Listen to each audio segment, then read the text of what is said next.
Alrighty, so this is my sort of overview of Critical Drinker's review of the Thunderbolts. I have seen this in excerpts. Mostly I've been seeing this video torn to smithereens by either the Birdman or High CHD or other YouTubers who did not like what he had to say. And he says, the Thunderbolts gave me the Marvel cringe. People basically saying that this review is kind of thoughtless, that he's not really paying attention to the movie, that is really performative just for the algorithm and stuff like that. And I guess it worked for that regard, since this video has like 1.2 million views.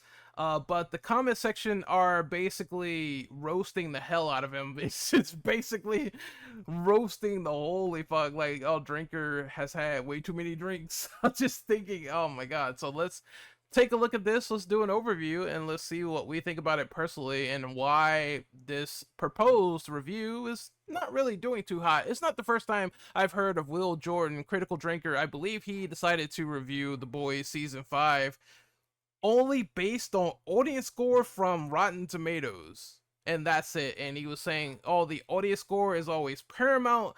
Fuck what the critics have to say. We're gonna look at that and we're going to judge the entire show based off of that, and we're not going to actually watch the show itself and watch the whole season and give it a start to finish gloss over before giving our opinions, which I think is absolutely idiotic to do. Like, why? Why would you do that? Why not watch the entire show and then give an opinion? You're basically echoing your opinion through the audience, and you might not even have the same opinions as they do. So I can see why people roasted that as well. It's not really critical thinking. It's not really thinking outside of the box. It's having other people think for you. And I mean, Will Jordan, if you supposedly just do things based on the audience score, then I mean, for your reviews, Thunderbolts seems to be doing well, both critically and audience score wise. I would assume it has to be at least not rotten. So let's look at this review and see what we have to think about it. Out of all the Marvel movies to come out in recent years, Thunderbolts is definitely one of them. In fact, it's probably the one I've been looking forward to the least. Not because I hate it or anything, but because I feel absolutely nothing towards it. It's the movie equivalent of an annual dental checkup. You know it's coming, but it's not like you're pumped up to get started on it or anything. And why would you be? It's just another by-the-numbers team-up movie featuring a bunch of B and C-list characters that most people can barely remember from films and TV shows. Okay, stop.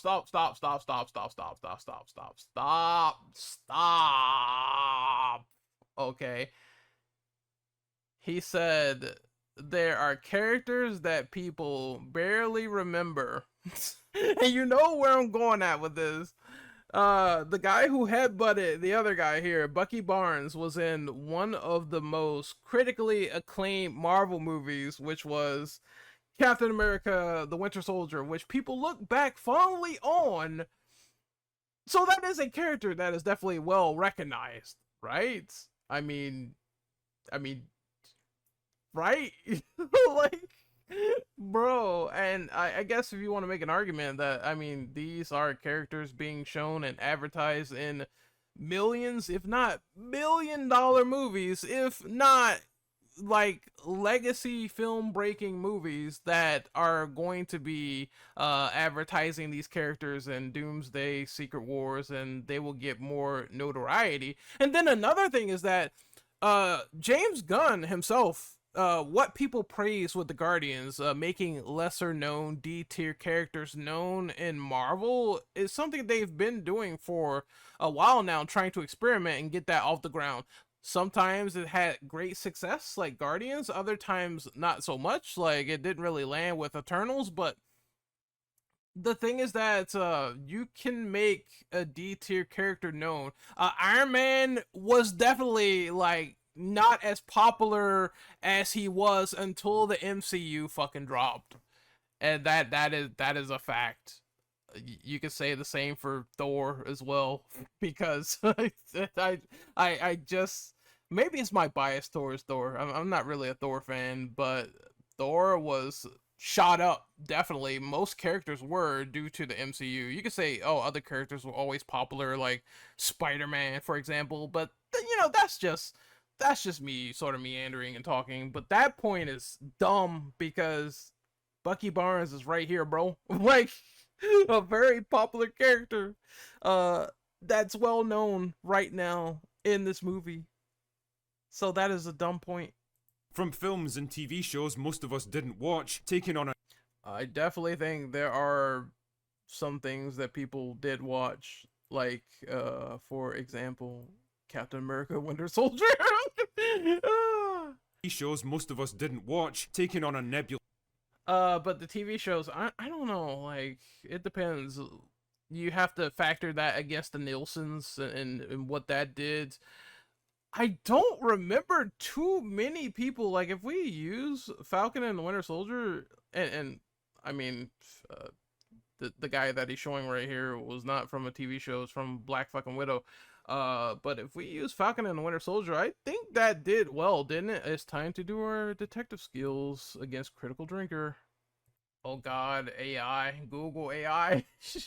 Falcon and Winter Soldier had a successful debut on Disney Plus, becoming the streaming service's most watched series premiere. Samba TV. Okay, Samba TV is legitimate. They reported a 1.7 million households watched for the premiere for at least 5 minutes. And then it says, while Disney didn't release viewership numbers, I hate this fucking little thing here. Nielsen data, okay. People watch, what the fuck? Tremendous amount of minutes. Is that like 800? I don't know, I can't tell, but it was definitely a lot. It's definitely in the millions, and it was their most watched series premiere. So, and it has good ratings, so yeah, people definitely watch that TV show. Just throwing that out there. taking on a nebulous threat that's poorly explained in a series of action scenes that Did he say Sentry was poorly explained? I thought Sentry was very, I wouldn't say poor. I guess, it's up to interpretation with how you feel how Sentry was presented, but I wouldn't use the word poor.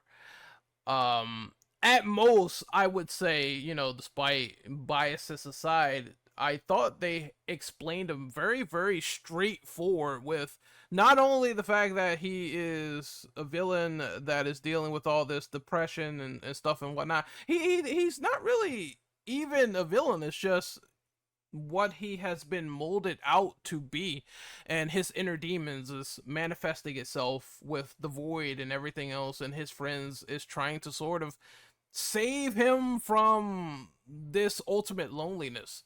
It's very visually explicit, so I don't get how someone would say that in particular, like, poorly explained. I thought they explained it well enough. look like they've been done a million times before. Not exactly compelling stuff. But is it really as bad as we expected, or does Thunderbolts somehow manage? Yeah, he can say if it's compelling or not compelling in his personal opinion, but I'm just saying to say it's poor is I don't think it was poorly told. I disagree.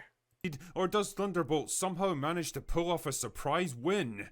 Well, let's find out together, shall we? The movie begins with discount Black Widow, who's feeling sad and worthless because there's not much going on in her life outside of her work. And if that's not a neat encapsulation of modern feminism, frankly, I don't know what is. What? What? What point is that? Like, okay, there was one comment that sort of got on him about modern day feminism and depression, and it said, how is Yelena feeling that her life has no purpose relate to modern day feminism? You know that many people, men included, get depressed from feeling like they have nothing in their life to look forward to, and that's true. It's not a gender assigned thing. It goes both ways, right? Where you get to a point where it's like, oh, I'm bored and there's nothing going on for me whatsoever, and you feel loneliness, you feel emptiness, and I think that's what they were conveying over modern day feminism. Where did you get that from? I think he just said it just to be like, I'm gonna plant this in the script and I'm gonna try to sound as smart as I possibly can.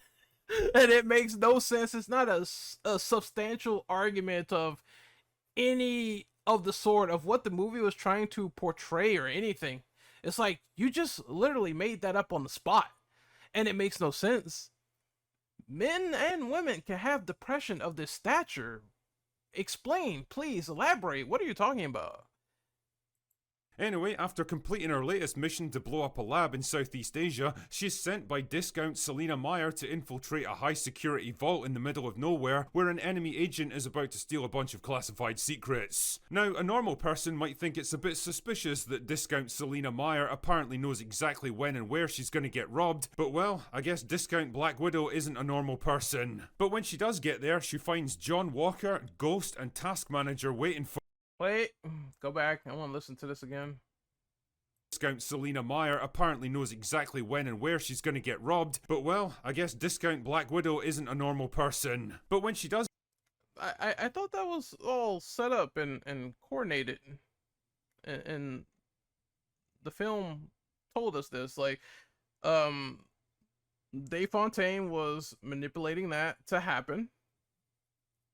And she set it all up, and they had the. Now you can talk about Sentry being there, and Valentina not knowing, even though she was behind the experiment. I think that would have been a better point to sort of bring up. That was one of my gripes with the movie, but they explained the reason for them both participating in this.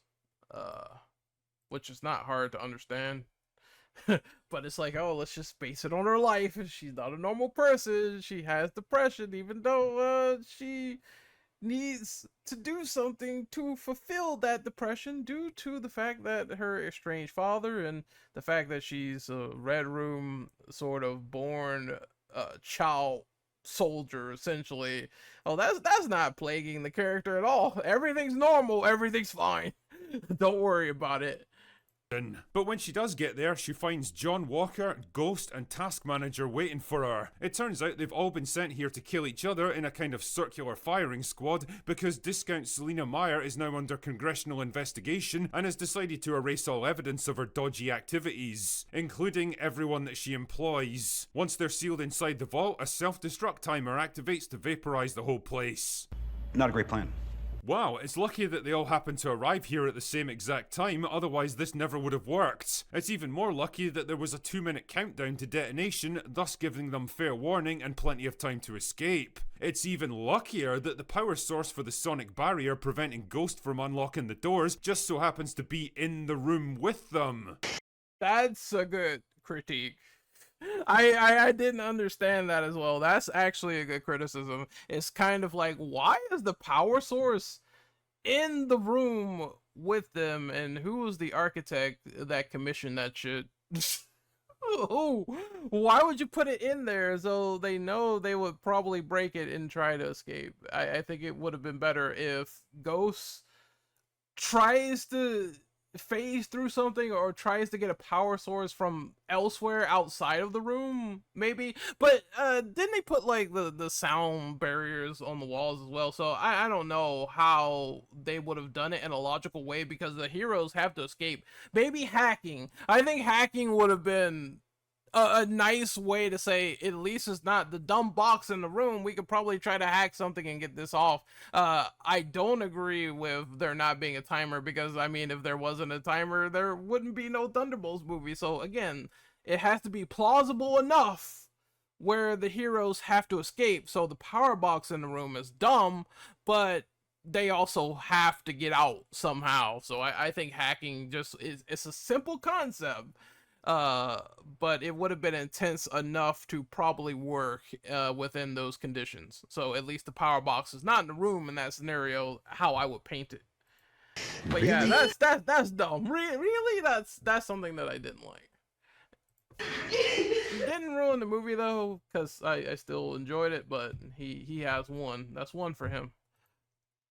Wow, everything's just coming up Thunderbolts right now, isn't it? So they make it out just in the nick of time, naturally, and it turns out they've got a new friend with them. This is Bob, a test subject for an experimental new program to create the Sentry. Basically Marvel's answer to Superman. The longer Bob's conscious, the more his powers start to manifest until he's captured by discount Selena Meyer and brought back to New York to be unveiled to the public. Luckily though, Red Guardian shows up in a limo because he overheard discount Selena Meyer's entire plan when she was riding in his car, because I guess supervillains are happy to divulge their most intimate and damaging secrets in front of complete strangers.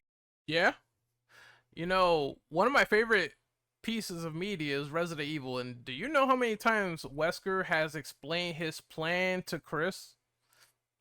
Quite a lot. That's what villains do. They monologue. They monologue and they tell on themselves quite often, especially if they are narcissists.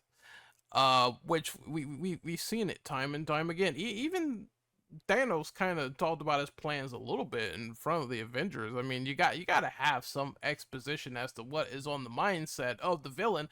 Therefore, they're gonna blab about the stuff they want to do, whether they want to commit genocide or kill a bunch of people or end the population, or they have some plan that is grandiose. I mean, even the villains that you sympathize with, you know, you see the other side or whatever, they have their own unique take on humanity or problems in the world or issues they have with people. So that has to be exposition. It has to be said. Otherwise, what are we gonna have, like a silent antagonist? Come on, brother. What, are you retarded? There's just all kinds of convenient luck happening in this movie. Oh, let's go back. Why? What? I guess he was sort of talking about how dumb the exposition thing was, but I mean, look, like, it happens with all villains, so yeah, I don't mind that aspect whatsoever. Of complete strangers. What, are you retarded? There's just all kinds of convenient luck happening in this movie. So the gang heads to New York to save Bob, but he goes a bit crazy and turns against everyone, so discount Selena Meyer activates a kill switch, but then he comes back to life as angry Bob and makes a big cloud of sadness that swallows up New York City. But that's okay because discount Black Widow and the gang go into the sadness cloud and help Bob defeat angry Bob by having a good old cry, and then everything goes back to normal and somehow they become the new Avengers. Son of a bitch! I've said on various open bars that I expected Thunderbolts to be a relatively decent, by the numbers, and ultimately forgettable action team-up movie that would probably fail to make much of a splash at the box office. But boy, was I wrong on that one. This movie is actually surprisingly shit, and the biggest problems stem from the complete tonal whiplash that it gives you. On the one hand, there's actually a pretty interesting attempt to explore the impact of personal trauma, depression, failure, a loss of self-worth, and a search for meaning. What? Oh, hold on, stop. This is tonal whiplash to me. Why is he saying the film is just shit in one sentence, but in the next one he's giving the film praise for portraying the stuff that he actually liked, right? You guys, like, that's just kind of weird in one sentence. Like, everything you're talking about is the stuff that they showed about the depression, the symbolism and everything. And I'm wondering, what will he think next? Like, will he say, oh, the movie didn't give me all of those things when they kind of did, right? I'm just waiting for that gotcha. I'm waiting for it. It's gonna happen. Depression, failure, a loss of self-worth. Yeah, and they show all of this. And a search for meaning and fulfillment in life. Yes, which is the thing that you tried to roast Yelena here and say that it's modern day feminism.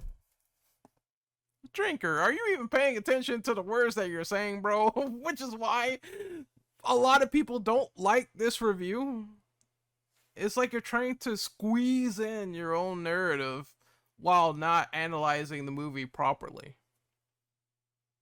Yeah, it's one of those.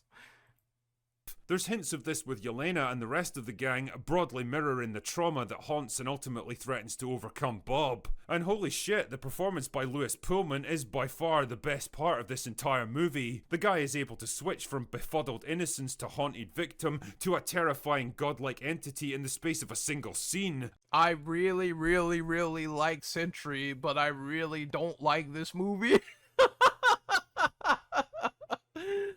The trauma is very, very, very shallow, but they portrayed it with a character who is all about the trauma well. It's kind of a little bit contradictory, don't you think? And if anything, I wanted to see more of this shit. I think that's a fair point to say there could have been more Sentry in the film. He does come in pretty early. It could have been a little bit longer in certain places. One of my things about Thunderbolts was I feel like they could have had Sentry touch more people and maybe show their trauma or whatever. And I didn't like that they killed off Taskmaster, because that could have been a little bit of a linchpin, and maybe she could have been an ultimate sacrifice in a different way, and they could have fleshed out her character a little bit more.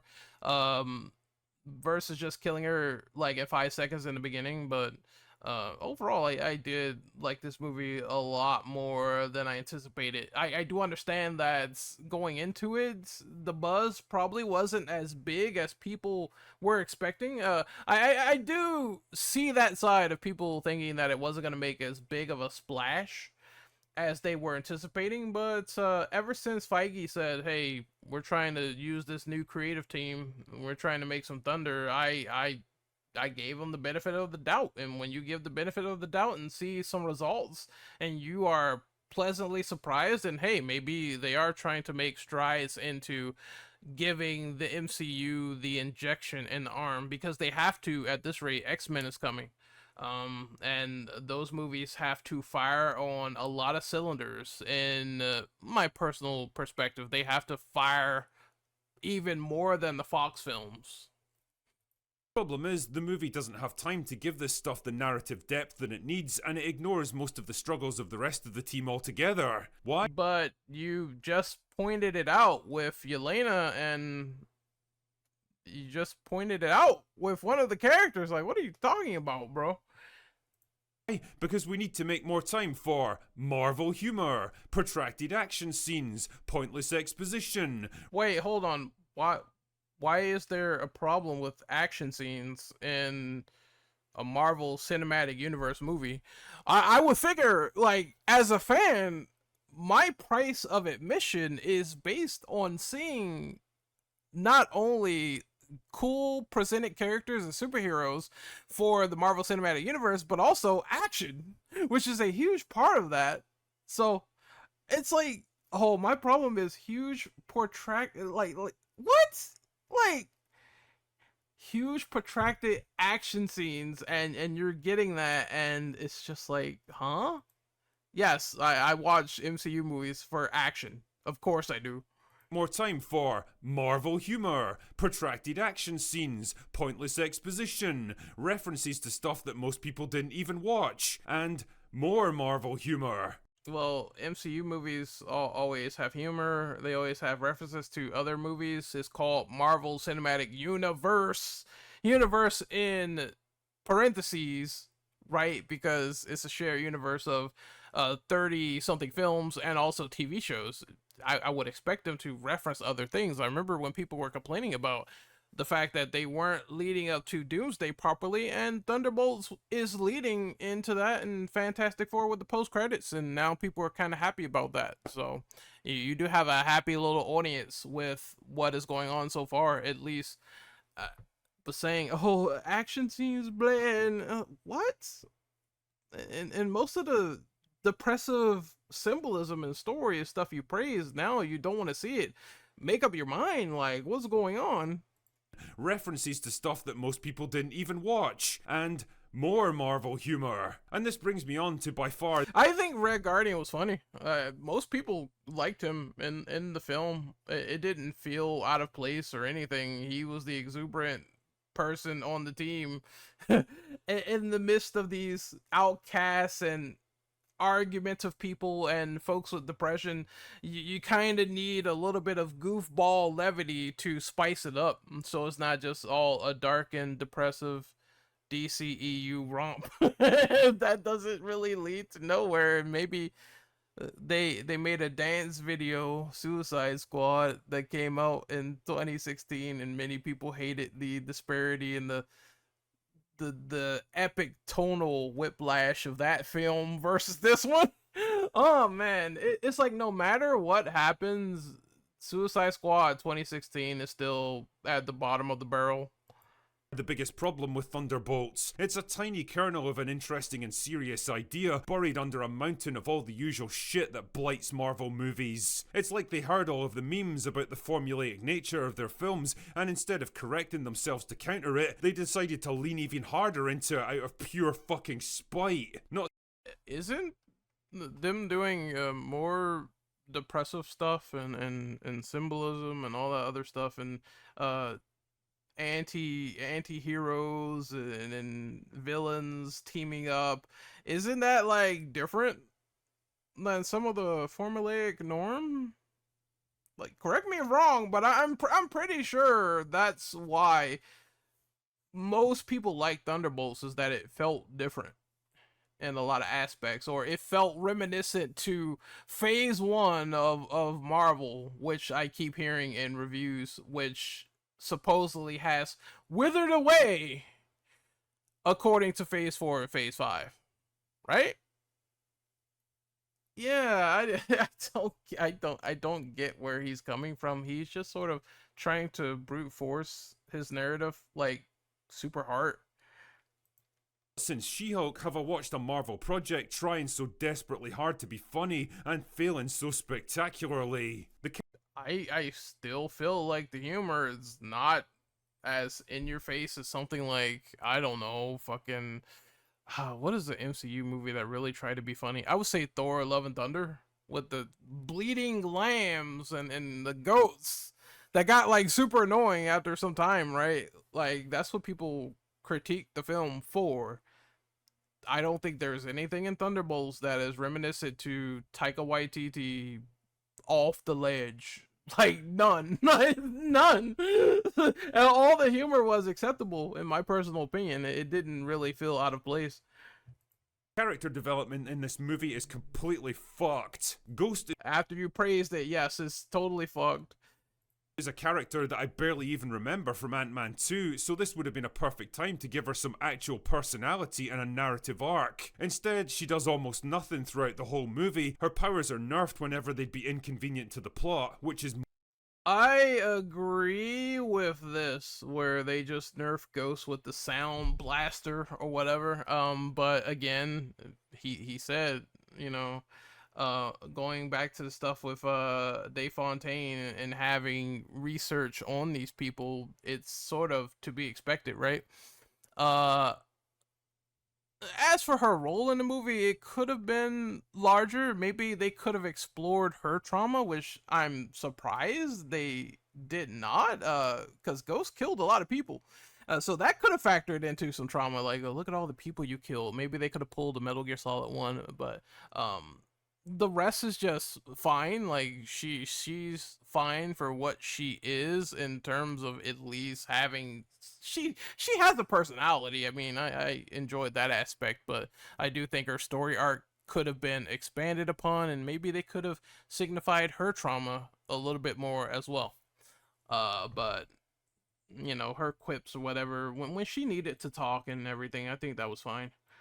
most of the time, to be fair, and I was left wondering why she's even in the film. And she was nerfed, so I agree with that aspect, definitely.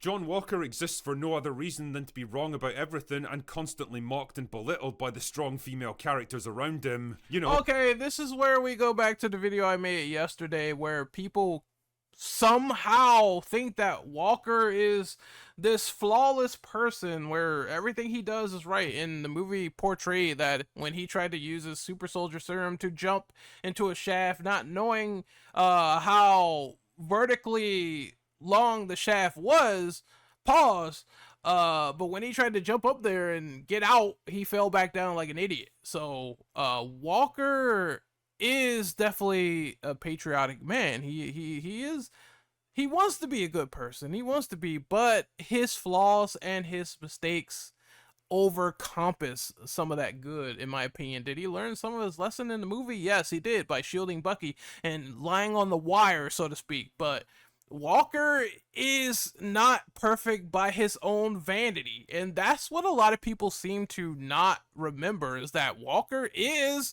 for all intents and purposes, as the film labels him, an asshole. He thinks that he knows better than others, that he knows the best plan, that he knows better than his team. He is not a team player. That's what the movie is trying to show us. Character flaws. It doesn't necessarily mean that Marvel is shitting on John Walker. He always had these character flaws ever since Falcon and the Winter Soldier, which you conveniently did not watch, apparently. You said that the TV shows are irrelevant. And you would know that if you watch Falcon and the Winter Soldier, when John Walker was making mistakes with the Dora Milaje and going in and being all braggart, and then he got beaten to a pulp because he was walking into a situation where people warned him, do not fuck with the Wakandans. They will fuck you up.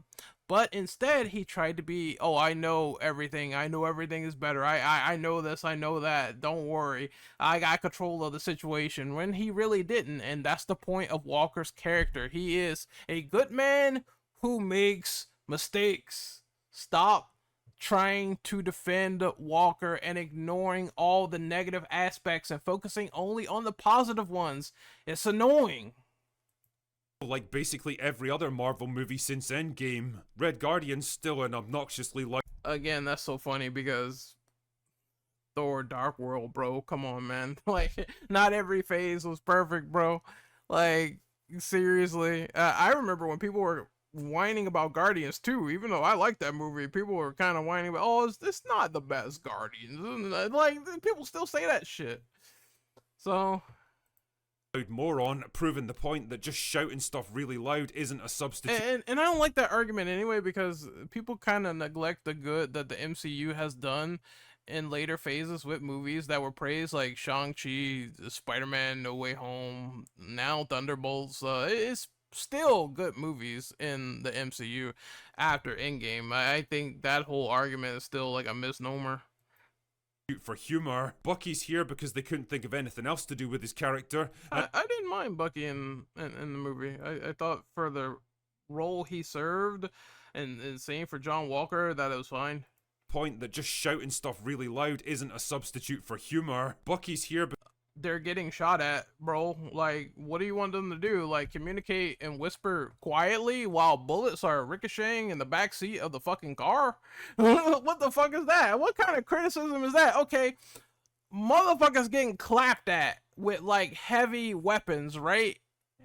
And you want them to speak in a mouse-like voice. If I am in danger, I am screaming, I am yelling, that I am at high tension. That is going to be what I'm going to be doing. Like, what are you talking about? Bucky's here because they couldn't think of anything else to do with his character, and as for Ass Blaster, well, all I'll say is don't get too attached to her. I agree with that. They could have done more with Taskmaster. Oh no! What happened? And for the life of me, I'll never understand why Marvel keep trying to make Yelena a thing. I mean, what exactly are we supposed to find appealing about this character? She's basically a shorter, dumpier, less appealing version of Black Widow with a shitty Russian accent and played by a disinterested Florence Pugh who practically faxes in her performance. She is way better. What? So, Florence Pugh phones it in as Yelena Belova, when most people agree that she was one of the things that people really liked about Black Widow. And she's not the same as Natty, because clearly it's a lot more going on under the hood. Like, what are you? What? She's a shorter, more dumpy version. Is he just trying to say that she's an uglier version of a blonde Black Widow? I don't, bro. Like, seriously, we cannot appreciate any new characters introduced. That is comic accurate, by the way. to the Marvel comics. Like, this is a character that does exist. Um and she has exuberance. I would say she has a lot more exuberance going on with her character, and also a lot of deeper depressive layers that were uncovered in this movie. And the things with her dad, that automatically makes her different from Natty. So what? I just think he wanted to use this opportunity to dump on Florence Pugh and dump on the character of Yelena Belova, even though she's been received mostly well. So, yeah, she's the main character of this film, and I believe that it did work for all intended purpose.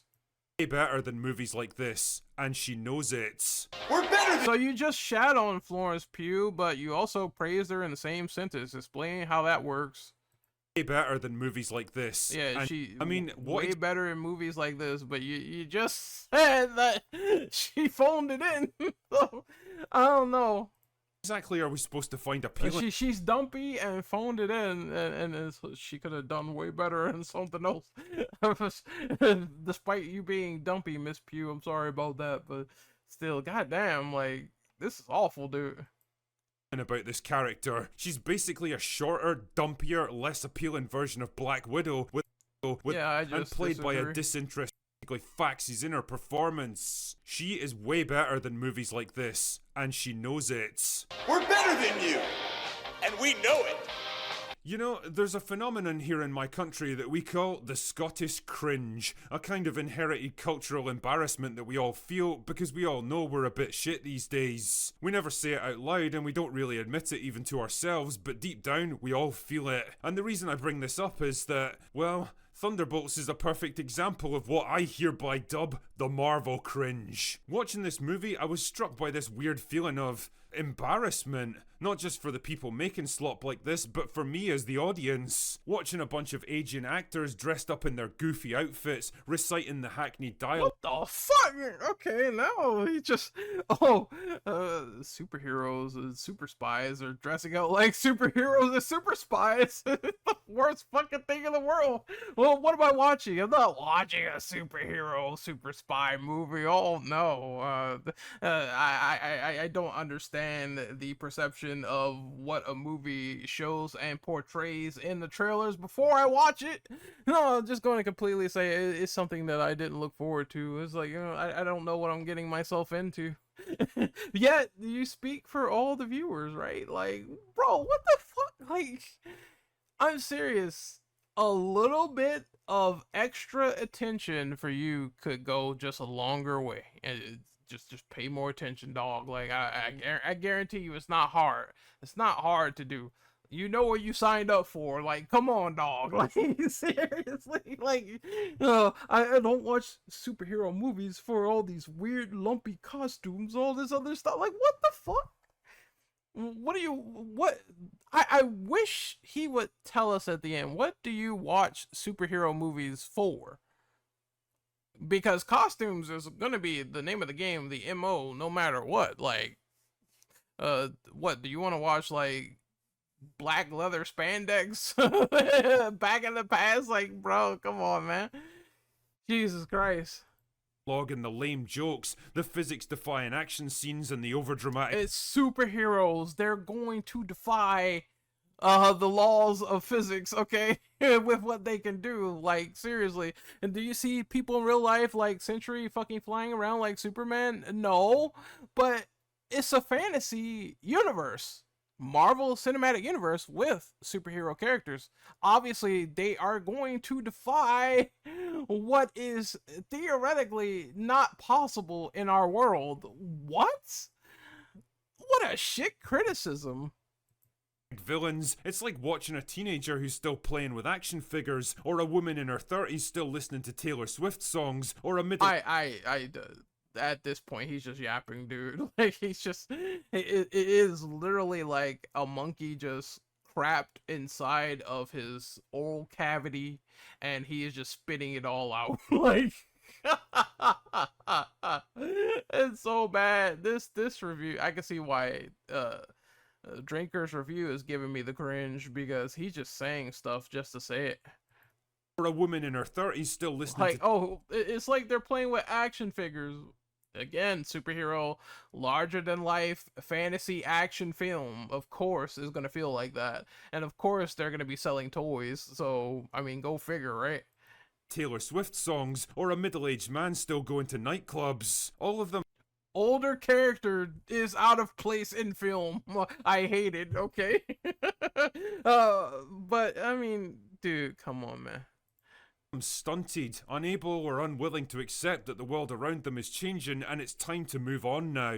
The MCU practically defined the cinematic zeitgeist of the 2010s, and love it or hate it, you can't deny the enormous success it had, but that was a long time ago now. Times have changed and the zeitgeist has moved on, and movies like Thunderbolts now feel like dated, unfashionable holdovers from a different era, from a You sure? Cause,